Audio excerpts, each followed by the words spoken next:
De espía de la KGB a líder de la inteligencia rusa, de presidente interino a la persona que más tiempo ha gobernado Rusia desde la Revolución de Octubre, solo superado por Stalin. Vladimir Putin, el polémico líder ruso, cumplió en agosto 20 años al mando del país más grande del mundo. Sin embargo, durante su tradicional conferencia de prensa anual, hace una semana, el presidente sorprendió al responder posiblemente cuando se le preguntó por una reforma a la Constitución para limitar los mandatos presidenciales a 2. Lo que se podría hacer en cuanto a estos mandatos es suprimir el calificativo consecutivo cuando se refiere a la función presidencial, señaló enigmático Putin. Si este término se eliminase en la Constitución, excluiría cualquier posibilidad de regreso de Putin al Kremlin después de 2024, cuando expira su mandato. En efecto, ya no podría abandonar la presidencia durante un tiempo y luego volver a ejercerla, como lo hizo en 2012, tras 4 años como primer ministro. La directora de la cadena de televisión RT, financiada por el Estado ruso, Margarita Simonian, consideró que estas palabras de Putin no fueron fruto del azar y que ha decidido abandonar la presidencia. Si alguien se pregunta si cumplirá un nuevo mandato presidencial, la respuesta es que no lo hará, tuiteó. Sin embargo, no quedaba claro si Putin se refería a suprimir solo el calificativo consecutivo o si suprimir la limitación de 2 mandatos. ¿Estará Putin dispuesto a soltar las riendas de Rusia? Lo analizamos en Mundo Plus hoy.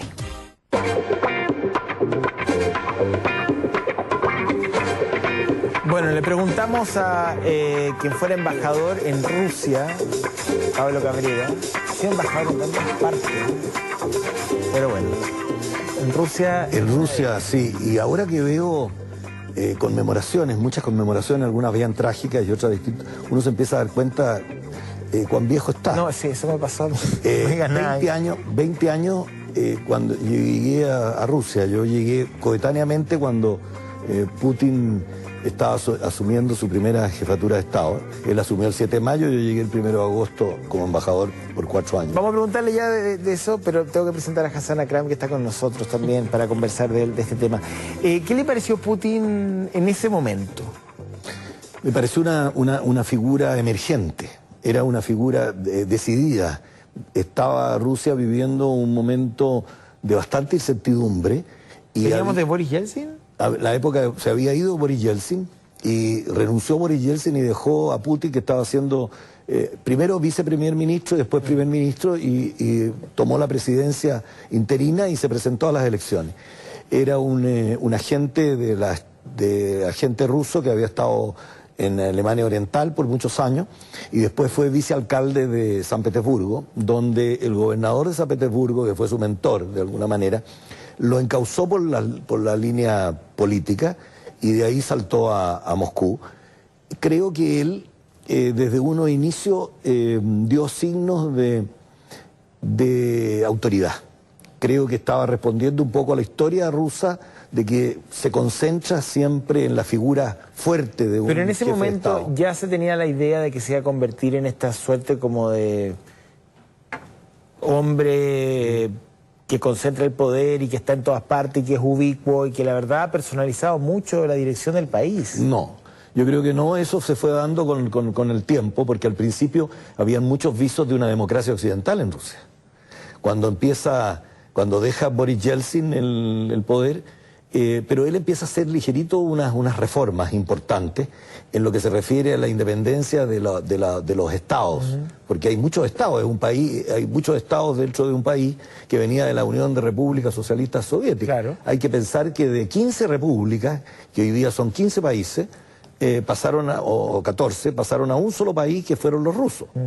Entonces, las reformas que empezaron ya por el año 2001, inmediatamente, empezó a verse ya que se estaba gestando un líder autoritario importante, con haberle hecho la guerra, acuérdense que había perdido el gobierno la guerra de Chechenia, y era una guerra interna, y obviamente que empezó a hacer unas declaraciones con respecto a lo que había sido la Unión Soviética, y viene esa frase famosa que dice que el peor colapso que pudo suceder en el siglo XX fue la desaparición de la Unión Soviética, que de alguna manera era una crítica a sus antecesores.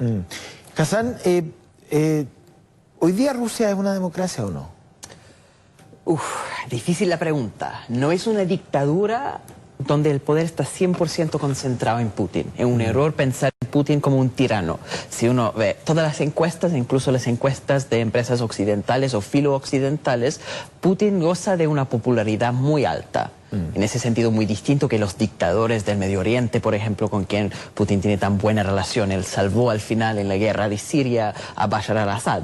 Pero no hay ninguna comparación en términos del sistema político. El partido Rusia Unida goza también de mucha popularidad, pero también de una red impresionante clientelar de corruptela. Entonces, más que un Estado dictatorial, es una democracia profundamente viciada por redes de corrupción, de mafia. No sabemos cuánto poder en realidad tiene Putin o simplemente ha logrado llegar a distintas treguas con los que de verdad ha administrado un poco efectivamente el lado más oscuro del poder. Exactamente. Cuando colapsó la Unión Soviética había un altísimo grado de inestabilidad y hemos visto en los países más pobres del ex Pacto de Varsovia sistemas políticos que colapsan, después renacen, con una inestabilidad muy típica de esas democracias que nunca logran consolidarse. Y lo que hizo Putin es jugar el papel de caudillo para al final generar una estructura fuerte, pero una estructura que depende de muchas partes que no son integrados, sino que son precisamente ese lado oscuro de mucha corrupción. Ahora, ¿ya es suficiente?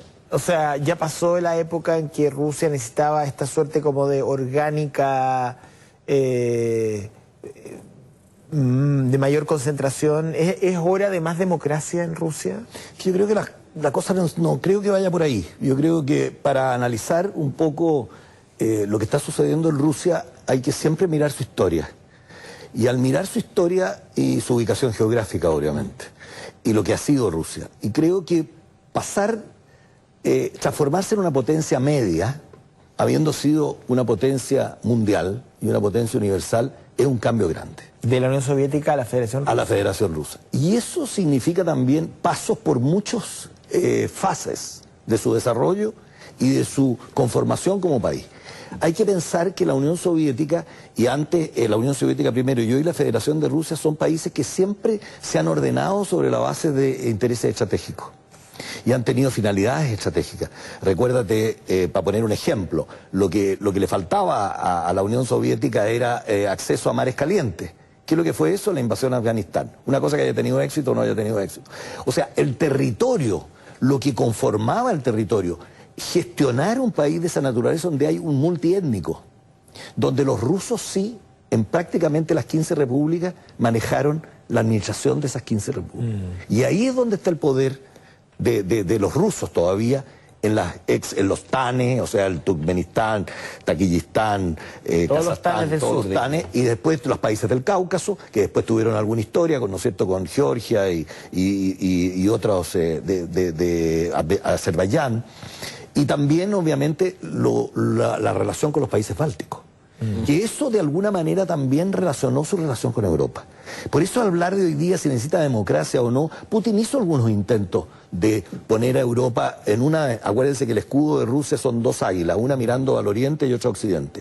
Y siempre se ha dicho que lo que más le acomoda a Rusia, de acuerdo a su historia, es ser parte de Occidente. Ahora, Rusia no se ha sacudido del todo de la experiencia soviética. No, para nada. Si uno recorre Moscú y otras ciudades, todo está intacto. Uno revisa los símbolos y están los símbolos comunistas en las estaciones de metro, en las plazas, están los 7 rascacielos o 5 rascacielos de Stalin ahí en... Bueno, ahí basa su poder, ahí basa su historia. Esa es la pregunta, ¿no? ¿Por qué no se sacudió? Porque uno podría pensar de que Rusia luego de la perestroika y la glasnost y la reapertura se iba a sacudir de la experiencia soviética, pero la atesora como parte muy valiosa de su historia. Pero uno podría hacer la misma pregunta sobre la Revolución Rusa. ¿Por qué cuando ganaron los bolcheviques no destruyeron el poder del zar y todos los palacios y todo lo que era el reino? No lo hicieron. Mantuvieron, porque algo que perdura durante la época de los zares, la época de la Unión Soviética y hoy en día es esa visión de la madre Rusia. Eso es como poder central de una fuerza que gobierna el país desde Moscú y San Petersburgo. Es algo que va más allá de esa cuestión arquitectónica que parece soviética, pero no lo es. Es, de hecho, de la profundidad del ADN de Rusia. Que tiene que ver con esa tradición mucho más oriental que occidental. con unos poderes y donde todas las peticiones que hoy día parecen como democráticas, donde hacen esas conferencias de prensa, donde los periodistas piden cosas específicas para su zona, piden al presidente, pero en realidad es una petición al zar, al poder fuerte, que también es una petición a la iglesia ortodoxa. Y ahí tiene una fusión de iglesia, de poder civil, poder militar, todo en uno, que es esta tradición del imperio ruso. Por ahí creo que hay un elemento que tiene que ver con lo que estábamos explicando antes. Tiene que ver con su organización económica, su organización territorial y la organización del poder, que para eso es bastante más oriental que occidental. En lo que se refiere a la organización del poder. Y además es un país nuclear.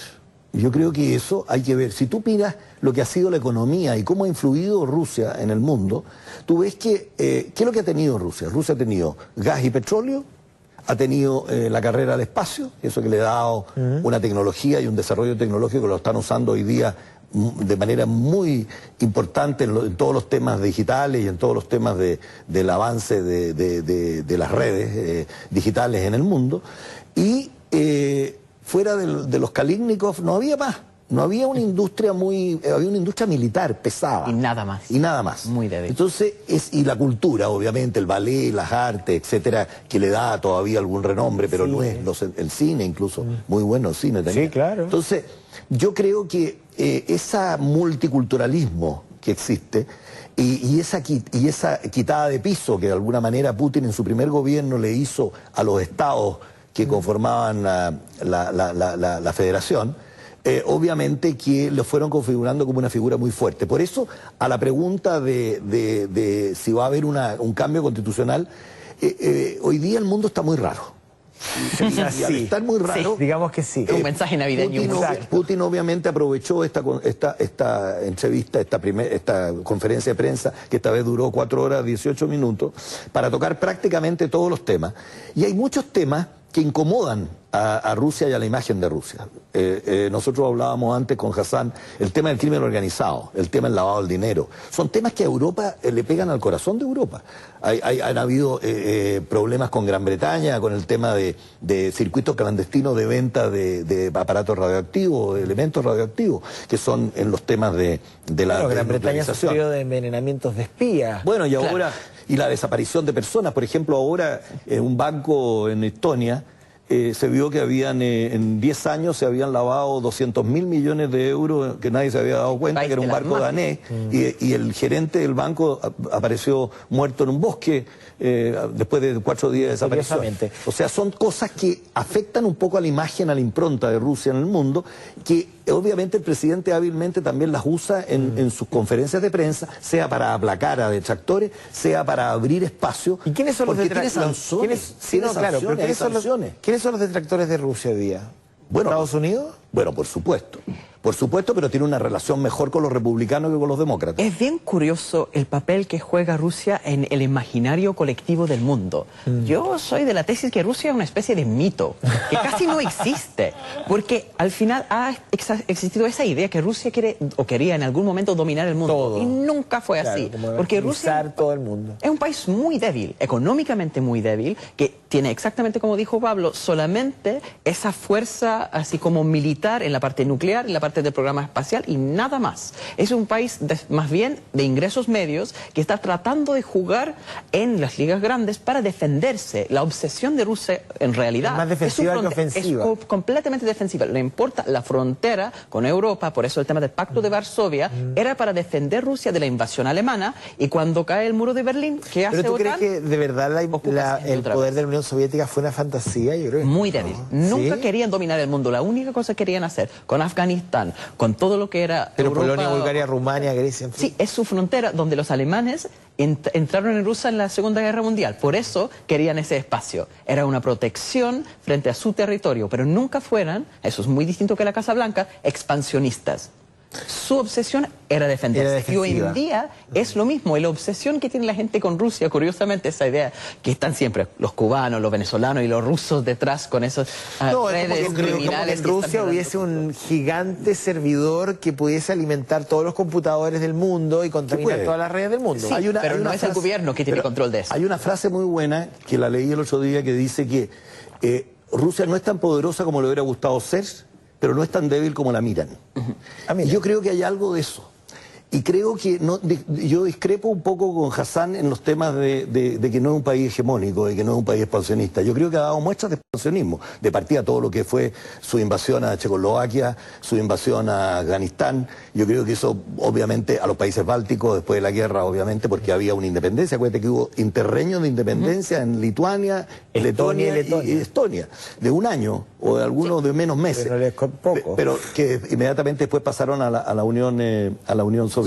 Entonces, yo creo que por ahí, obviamente, que se puede hacer un análisis importante de cuál es la ubicación que tiene Rusia en el mundo. Yo creo que es una potencia media disruptiva, con capacidad disruptiva. Capacidad disruptiva significa que puede molestar a los grandes. Pero es menos que China.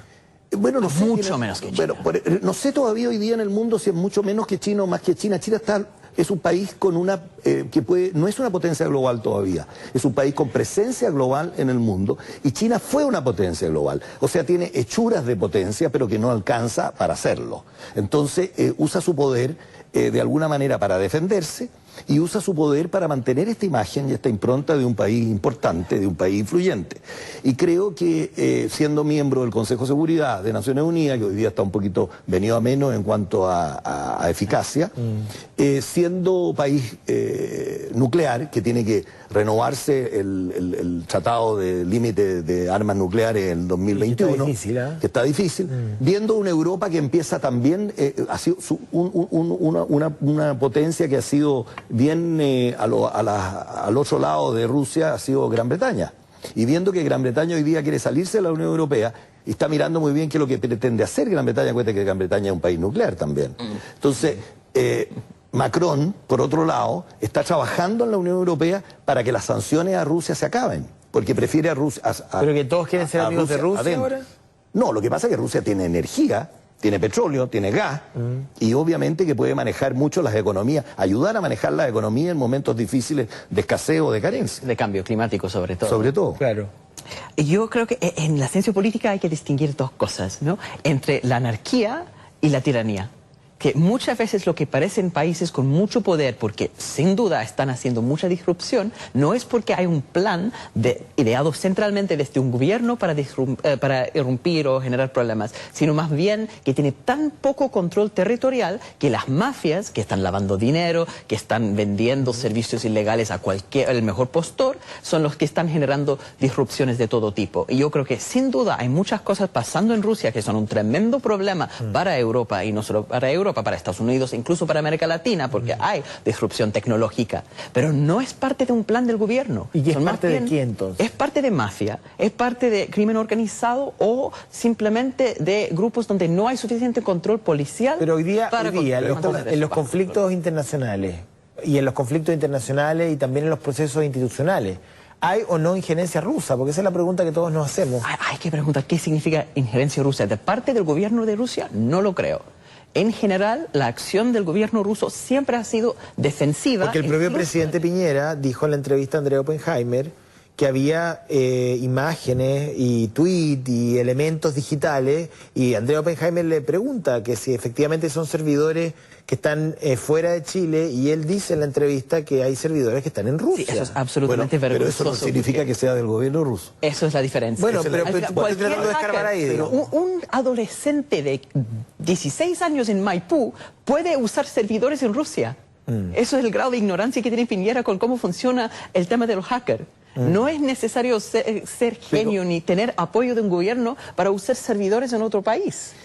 Pero yo creo que hay que mirarlo eso como desde el término de la caída del muro de Berlín. Hay una fuerza de inteligencia que fue vital para el equilibrio del terror, que obviamente tenía que ser usada, quedó ociosa. Y hoy día una de las discusiones más grandes y las aspiraciones más grandes de los países donde está es el tema de las comunicaciones. Y el tema de la utilización del espacio ultraterrestre, de las redes, donde están las órbitas geoestratégicas. Y yo creo que ahí, obviamente, sería ridículo pensar que Rusia no tiene un poder en eso. Tiene una capacidad instalada enorme en todo lo que fue la carrera al espacio. No le competía a la carrera al espacio de Estados Unidos, pero Rusia tiene un Silicon Valley en esa materia, o sea, tiene su propio Silicon Valley. Entonces, en ese sentido, yo creo que la inteligencia rusa, después de la caída del muro de Berlín, esa parte ociosa que quedó, obviamente que siguió trabajando, y siguió trabajando en términos políticos. ¿Sí? Mientras otros trabajaban en términos económicos, ellos siguieron trabajando en términos políticos. Acuérdense que perdieron prácticamente la mitad del mundo. Entonces, eso es una cosa contra el orgullo. Entonces, ustedes decían... Un último punto, sí. es que antes que se nos vaya el programa, pero ¿cuál es la herencia rusa en los satélites hoy día? La República Checa, Hungría, Rumania, Bulgaria, hoy día son países que están en qué pie, digamos. No están en la órbita soviética. No, lo entiendo, pero ni siquiera rusa. Pero dejó a esos países en qué estado. Es complejo porque algunos lograron entrar en la Unión Europea, ¿cierto? Eso, la experiencia de Polonia, por ejemplo, y también Eslovenia, que al final un país de los más desarrollados dentro de esa relación. Alemania Oriental logró integrarse en una economía hoy día de primer mundo, pero la mayoría de esos países al final quedan siendo países de ingresos medios con economías no industrializadas, y la mayor parte de la industrialización rusa fue de muy mala calidad, entonces colapsó y desindustrializó el país después de la caída del muro de Berlín. Yo coincido con eso, por eso no puede ser considerada una potencia más allá de la herencia que tenga de capacidad instalada o de inteligencia o de personas.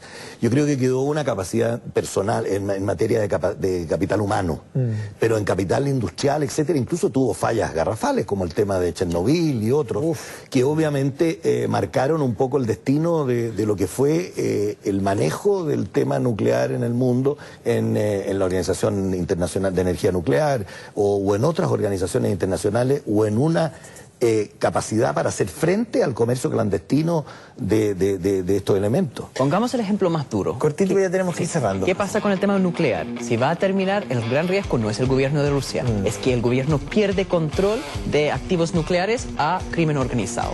Yo no creo que Putin vaya a dejar de reelegirse, a lo mejor se va de primer ministro de nuevo. Claro, como el cambio que hizo con Medvedev. Yo creo que por ahí hay una reforma constitucional que tiene que ver con el Estado de Derecho, más bien más importante que podría ser. Muy interesante la conversación de hoy.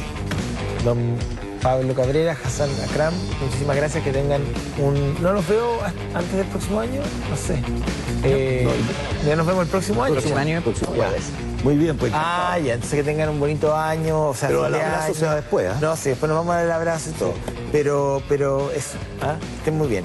Y ustedes también, muy buenas noches, gracias por habernos acompañado. Buenas noches, gracias.